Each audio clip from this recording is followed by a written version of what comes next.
자, 제가 오프닝에서 말씀드렸던 것처럼 민간 택지에 대한 분양가 상한제를 적용하기 위한 추진 방안이 이제 발표가 되면서 건설업종에는 과연 남은 하반기에 어떤 영향을 미치게 될 것인가 많은 분들이 궁금해하고 있습니다. 물론 그 주택 시장의 수주가 굉장히 위축될 수 있고요. 또 재건축, 재개발은 이 수익성 자체가 악화될 수 있기 때문에 굉장히 부정적으로 볼 수 있는데, 다만 또 대북정책 비건 특별대표가 우리나라를 방문하려고 한다고 하기 때문에 이건 또 경협주로서의 건설업종에는 또 긍정적일 수 있어서요. 앞으로 어떻게 될지 CEO 스코어 박주근 대표와 함께 이야기 나눠보겠습니다. 어서 오세요. 네, 안녕하세요. 네, 안녕하세요. 자, 일단 하반기에 과연 이 건설업종이 좀 어떤 빛을 밝힐 수 있을까에 대한 궁금증이거든요. 전망은 어떠세요, 일단은? 우리가 먼저 12일 날 분양가 상한제가 발표됐죠. 네네. 그 충격이 아직까지 여전한 것 같은데, 네, 건설업을 볼 때는 좀 크게 한 세 가지를 좀 봐야 돼요. 네. 첫 번째는 특히 우리나라 건설업 한 30위권 내 기업들은 우선 SOC가 크고요. 네. 정부 SOC가 어떤 흐름을 타느냐를 봐야 되고, 두 네. 번째는 해외 건설 매출 비중이 상당히 큽니다. 그러니까 엔지니어링 사업이나 이런 것들을 그렇죠. 어떻게 하고 있냐에 대한 또 파악해야 되고, 마지막으로 주택 경기가 이제 국내겠죠. 그렇죠. 네. 이렇게 그런데 현재 이제 악재 중에 하나는 이제 주택 경기가 터진 거죠. 네. 근데 이미 주택 경기는 우리가 주가 흐름을 봐오신 분들 알겠지만 국내 주택 경기의 피크는 이미 작년에 끝났습니다. 네. 그래서 항상 이미 이 10일 발표 이전에도 주가는 올해까지 20% 이상 떨어져 있었어요. 네. 그 상태에서 과연 하반기 어떻게 될 것인가? 네. 하반기에는 여러 가지 호재도 있죠. 예를 들어서 원래 문재인 정부 출범할 때 그 대통령 본인이 네. SOC로는 나는 건설업을 부흥시키지 않겠다는 말을 했는데 이미 그걸 번복을 했습니다. 네. 그래서 이미 SOC 투자가 좀 대기하고 있고요. 해외 건설은 이제 유가하고 굉장히 민감하기 그렇죠. 때문에 네. 유가가 최근에 우리가 사우디 황제도 왔다 갔지만 네. 그쪽에서의 유가 흐름과 좀 보면서 해외 건설업의 포트폴리오를 그 업종이 어떻게 가지고 있느냐를 보는 게 네. 중요한 향방인 것 같습니다. 자, 그 분양가 상한제가 실질적으로 어떤 영향을 미칠지에 대해서도 한번 이야기를 들어보고 싶어요. 제가 아주 단순하게 보면 그냥 주택시장 수주 자체가 좀 줄어들 수 있고, 그다음에 네. 재건축, 재개발은 수익성이 약화될 수 있고, 이건까지는 알겠는데 이게 어떤 식으로 영향을 미치게 될까요? 가장 중요한 키워드는 사실은 불확실성입니다. 네. 예. 12일 날 발표한 31개지만 네. 그 안에는 보면 변수가 꽤 많아요. 네. 그러니까 어디가 될지 아직 모르는 그러니까요. 상황입니다. 네. 이게 우리가 경제에서 가장 두려워하는 게 불확실성이지 않습니까? 그렇죠. 우선 불확실하지만 분명한 사실은 수익성은 분명히 악화된다는 것입니다. 네. 그리고 사업 추진 일정이 연기될 것입니다. 그리고 신규 아파트 공급은 반드시 위축될 것입니다. 네. 자, 그러면 투자자 입장에서는 주택 사업에 가장 많은 매출 비중을 갖고 있는 건설사를 골라낼 필요가 있어요. 피해야 되겠죠? 그렇죠. 네. 피해야 되겠죠. 그리고 신규 분양이나 향후에 고덕 주공이라든지 네네. 들어가 있던 건설업에 대해서는 어떻게 봐야 되는지를 좀 판단할 필요가 있습니다. 네. 분명한 사실은 이번 발표로 분양가 상한제 시행 예고로 건설사들은 덕은 별로 없는 건 분명합니다. 네. 분명한 독인데, 그렇지만 이 전체로 좋지 않지만 아까도 말씀드렸지만 건설업이라는 게 주택에 매몰되어 있지는 않거든요. 그렇죠. 이게 네. 어떻게 옥석을 가릴 것인가는 네. 투자자의 판단이 될 몫인 것 같습니다. 알겠습니다. 자, 그러니까 이제 국내 주택 경기의 비중이 꽤 높은 건설사들은 당연히 좀 피해가 클 그렇죠. 수밖에 없고, 해외 건설 비중이 좀 높은 기업들이 만약에 수주를 좀 잘하게 된다면 그런 기업들은 좀 도움이 될 수도 있는 그렇습니다. 거고요. 네. 알겠습니다. 그런데 이제 정부 SOC 사업이 좀 남아 있잖아요. 이 내용을 좀 보자면.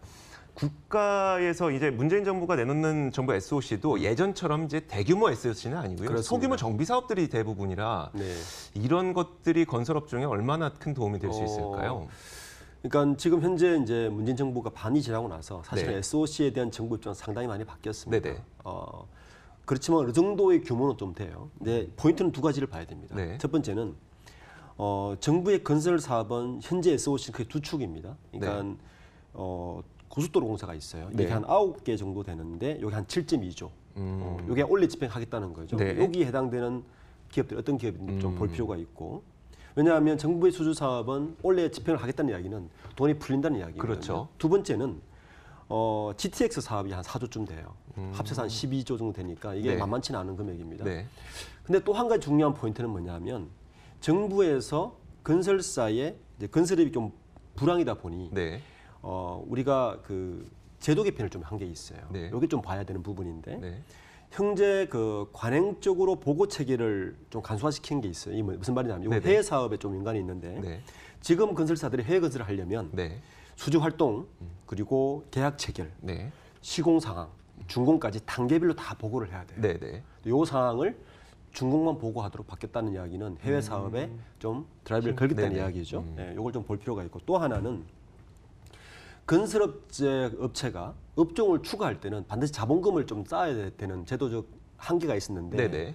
요구를 없앴어요.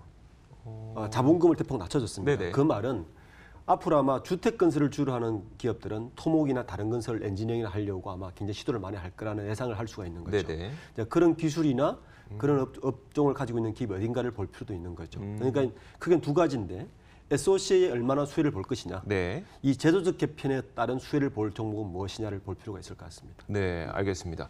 자, 건설주 하면 또 우리가 빼놓을 수 없는 게 남북 경협 테마 아니겠습니까? 물론 이제 뭐 한 차례 바람이 불어가는 주가의 움직임일 수도 있어서 이걸 뭐 좀 지금 당장 투자하기 어떻습니까?라고 물어보긴 좀 어렵겠지만 분명 길게 본다면 또 경협의 그 성격을 분명히 갖고 있어서요. 길게 봤을 때 이제 어떻습니까, 전망이? 뭐 장기적으로 보면 나쁘진 않다고 봅니다. 네네. 그렇지만 우리가 늘 보아왔듯이 특정 이슈가 있을 때마다 이게 굉장히 등락이 변동폭이 심해서 크죠. 변동폭이 커서 근데 분명한 사실은 경력주의 매력은 분명히 제한적인 건 분명합니다. 제한적인 게. 예, 제한적입니다. 우리가 분양가 상한제의 가장 큰 그 바틀렉은 불확실성이라 그러지 않았습니까? 네. 사실 경력주는 더 불확실한 거죠. 다만 이제 한미 군사 훈련이 20일 날 끝나고 네. 내일 이제 비건 대표가 들어와서 분명 뭔가 대화 이슈가 있을 텐데 네. 이 대화의 가장 중요한 이제 투자자 입장에서 봤을 때 뭐냐하면 그 전부터 계속 나온 시그널은 그 트럼프가 그 판문점에서 김정을 만났을 때도 부분적 제한 조치를 풀어주겠다는 이야기입니다. 그 네. 부분적 제한 가장 큰 건 사실은 경협입니다. 예. 그 경협 중에서 개발 부분에 대해서는 이 3국이 맞아떨어지는 그 포인트가 있거든요. 네네. 이제 그런 부분에 그 포커싱을 개발이라고 지금 언급이 된 건 아니었었죠? 그렇죠. 네네. 그러니까 부분적 제한은 뭐 개성공단을 포함해서 네네. 뭐 여러 함흥이라든 뭐 이런 쪽에 어떤 인 것 같은데 네네. 거기에 아마 경협 그 건설 쪽 부분이 포함되어 있는 건 분명 사실인 것 같습니다. 그런 것들을 시기를 봐가면서 팩트를 체크해가면서 주시할 필요는 있다 이렇게 보면 됩니다. 네, 알겠습니다. 자, 실적도 한번 저희가 되짚어 보겠습니다. 2분기 실적에 대한 평가를 어떻게 하시는지가 궁금하고요. 3분기는 또 어떻게 될지, 왜냐하면 이런 그 불확실성들이 남아있기 때문에 3분기 실적이 더 많은 분들이 관심을 갖고 계실 것 같거든요. 전망에 대해서. 가장 대표적인 기업을 좀 보겠습니다. 현대건설하고 네, 현대건설이요. 삼성물산을 좀 봤으면 네네. 좋겠는데 사실 실적은 엇갈립니다. 현대건설은 괜찮았어요. 매출도 10% 늘었고 네. 영업이익도 2.5% 늘었습니다. 당기수익은 무려 19%나 늘었습니다. 네. 그러니까 재무직 개선이 굉장히 많이 됐다는 이야기죠.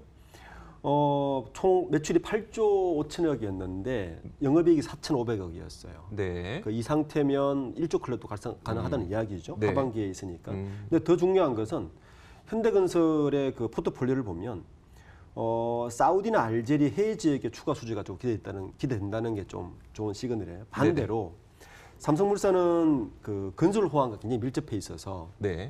영업이익이 대폭 쪼그라들었습니다. 네. 그리고 상반기에 건설 부분 매출 6조 정도 되는데 네네.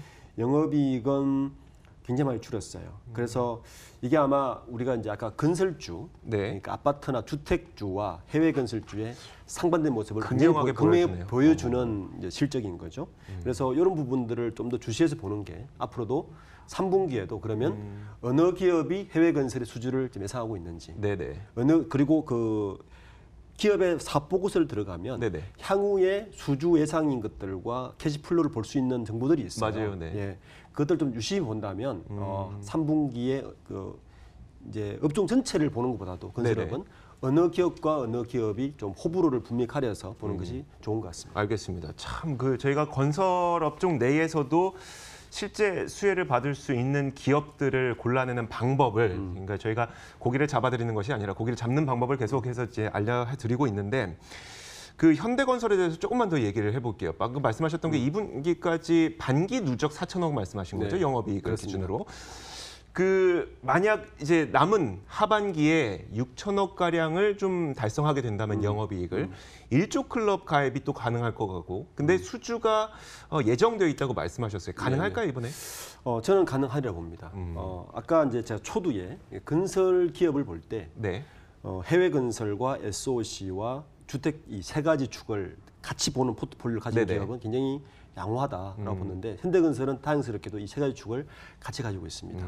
그러니까 이 세 가지를 다 가지고 있으면 국내 주택 경기가 조금 줄어들더라도 네. 해외 건설과 SOC를 통해서 보충을 할 수 있는 구조를 갖고 있는데 다행스럽게도 현대건설은 아마 이 세 가지 축을 갖고 있고 특히 해외 건설 수주도 갖고 있고 네.